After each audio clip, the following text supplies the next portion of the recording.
Well, starting this school year, new rules in place across South Carolina regulating which books are allowed in public schools. But some teachers say they're facing an unreasonable amount of work because of how some districts are interpreting this new requirement. State House reporter Mary Green has details. This new regulation requires school books and learning materials be age and developmentally appropriate, specifically those depicting sexual conduct, and it outlines a process for someone to challenge them all the way up to the State Board of Education. But teachers say some districts' implementation of this new rule goes unreasonably beyond what's now required. This is going too far. Patrick Kelly with the Palmetto State Teachers Association recently brought this request to the State Board of Education, asking them or the Department of Education to send some clarification to districts on what is and is not required under the new statewide regulation.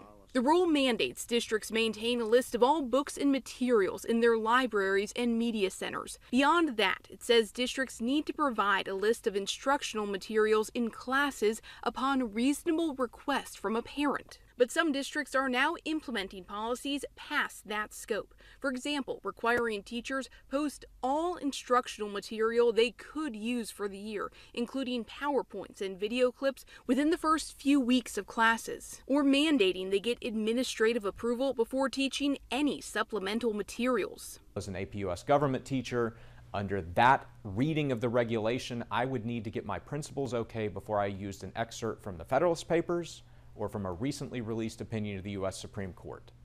That is frankly a waste of my time as a teacher. Lexington-Richland School District 5, where the supplemental materials policy is in effect, claimed at a recent school board meeting that they're compelled to do this because of the new statewide regulation. Teachers over the years collect a lot of supplemental. I mean, if you've been teaching for 25 years, you got file drawers full. They have to get all that approved.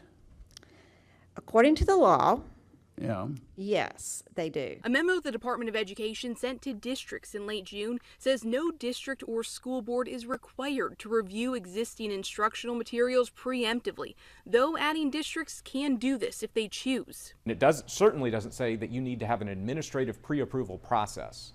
Let's trust teachers. Let's let them exercise their professional judgment.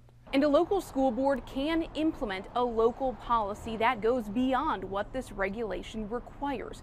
But again, Kelly argues that some of the steps districts are now taking and attributing to this new regulation go beyond what's actually required in the rule.